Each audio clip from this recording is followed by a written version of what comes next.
Good afternoon, Bobcats. Mr. Flato here. Welcome back to what I truly hope will be a spectacular week for each and every one of you.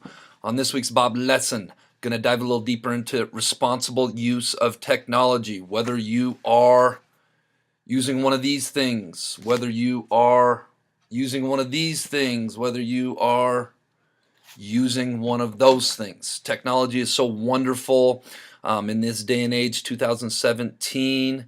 All the things that are at the access of our fingertips with one click away, but we also have to be very careful with how we use them, especially social media.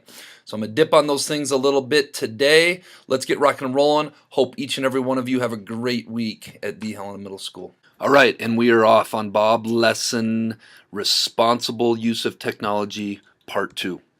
But first, as always at HMS, let's be our best. Let's be safe, let's be responsible, let's be respectful, and let's be a learner. Being 2016, there's technology all around us. New apps are popping up all the time. Technology is continuing to evolve and grow, and there's much information that we can put out there and much information that we can receive. And with all these new apps, we constantly have to think, and think is a cool acronym. Think stands for, is it true? Before we post anything online, think to yourself, is it true, or are we spreading gossip and a rumor? Is it helpful? Is it going to be helpful to other people? Is it going to be inspiring to other people? Is it going to lift other people up, or is it going to be tearing people down? N, is it necessary? Is it necessary? We don't have to put every thought that we have, we don't need to post online. Some stuff we need to keep to ourselves. And most importantly, K, is it kind? Is this kind and nice to other people, or is this harmful and hurtful to other people? So before you post anything on any of these apps, remember to think. All right, let's talk quickly about the truth of the internet. The internet is a great place. It can be full of good people, good information, inspiring information, things that lift us up, but not everybody thinks. And when I say think, I'm talking about the acronym I just talked about in the last slide. Before they post. The internet is full of people that aren't so good and hurtful and harmful information. So my advice to you is, if you're going to be on the internet, remember to take in the good and block out the bad.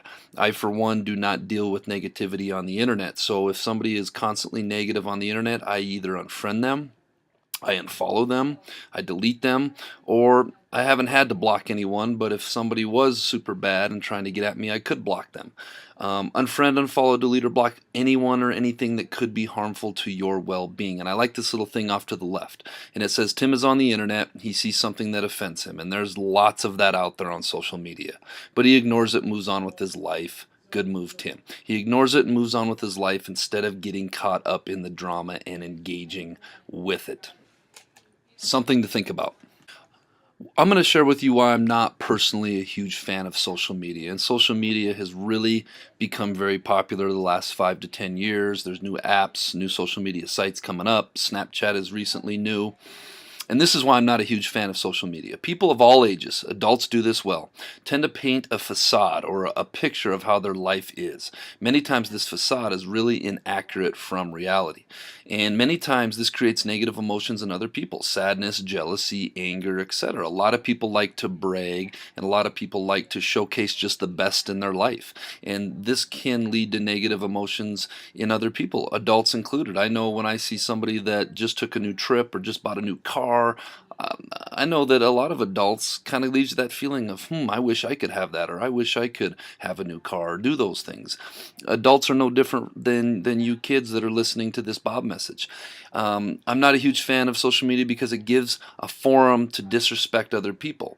Human nature tells us that it's much easier to say things to people from behind a keyboard or behind a smartphone than it is to their face. And this creates a situation where they normally wouldn't do that, but because of this technology, they end up doing something that they may later regret or that they probably shouldn't do. Third reason I'm not a huge fan of social media, it gives people a forum to vent their frustrations or anger in real time. Unfortunately, many times once their emotions have subsided, they wish they hadn't vented on social media, and the truth is they can go delete that comment, but many times the damage has already been done. I've had friends that went on a rampage or a rant on social media, on Facebook, and then later in the day you see that comment is erased, but I remember it, other people remember it, other people talk about it. It's like putting toothpaste on your toothbrush. Once that paste comes out of the tube, you're not getting it back in that tube. And that's the same way with things that we post on social media. I put this in all caps and all bold. Once you hit send on any electronic device, whether that's an iPod, an iPad, a phone, a computer, you can always go and delete it, but it is forever out there in cyberspace. And for those of you that think Snapchat is different, people screenshot that stuff. People take videos of it. People take videos of a video on a different phone. Anytime you hit send, don't hit send unless you're okay with it forever being out there for everyone to see.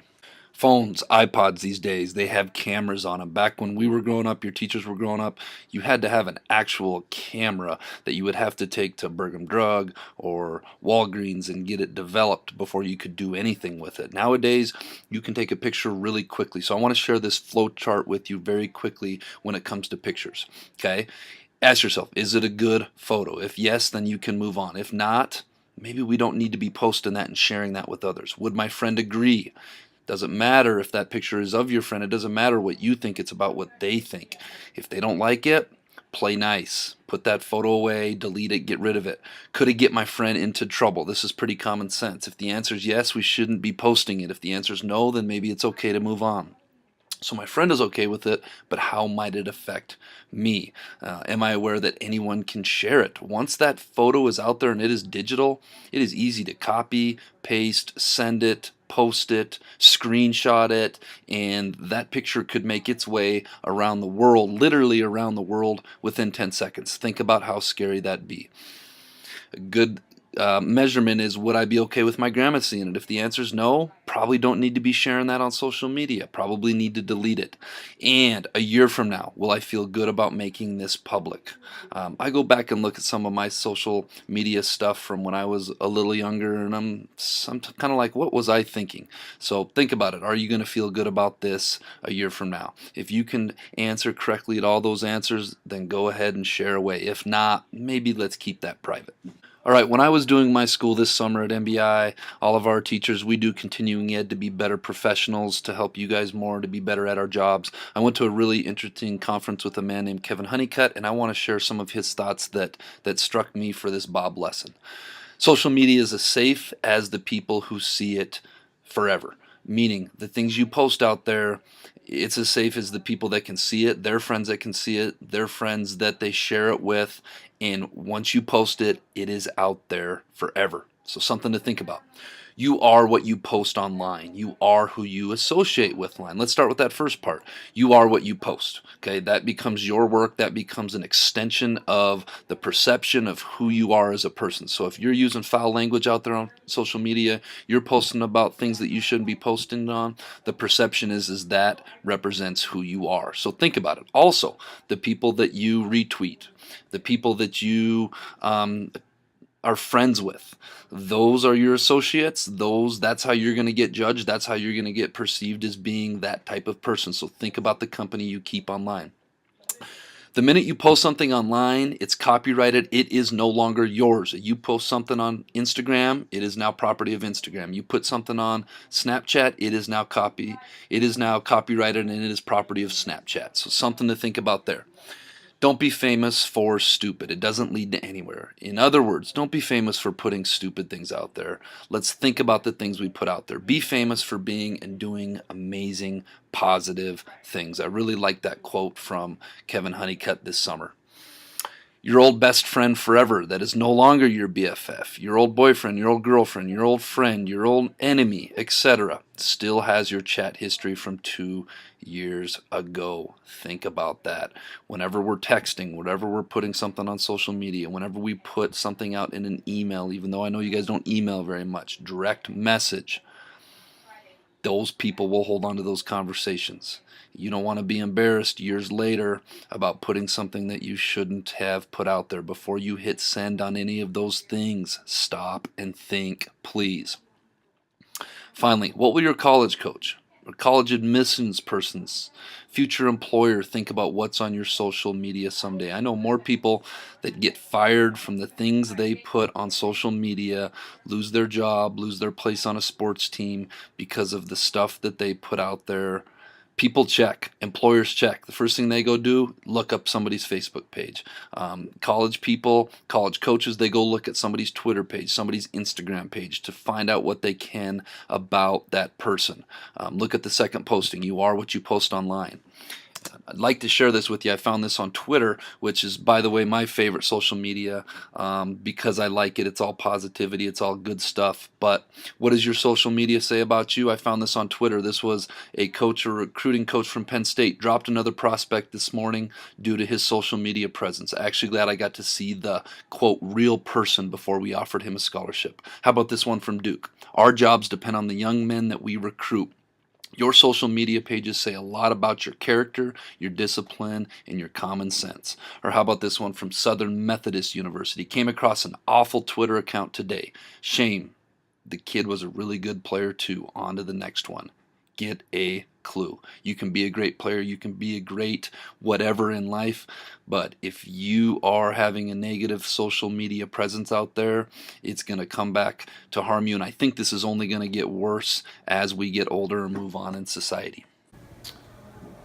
All right, Bobcats, if we're at the front entrance of the school and we take a left and we go by the main office and we come into the student services center, there is a box right here marked Bob Lesson answers. There are some slips of paper in there. Simply put your answer on the slip of paper, fold it in half, put it in, and wait for the following week to see if your name is drawn. I apologize, 6th graders and new 7th and 8th graders should have done a better job explaining this, but now you know where to submit your Bob Lesson answers. That brings us to this week's Jellybean Question of the Week winners, who are Emily Hines, Ethan Walsh, Titan Russell, Ariana Schiller, and Shaughnessy Shines. Please come see me after school for some jelly beans. This week's Jellybean Question of the Week is, what has one head, 1 foot, and 4 legs? If you know, submit your answer to the Bob box no later than Friday for a chance to win jelly beans on next week's Bob Lesson. All right, Bobcats, let's make it a great week at the Helena Middle School.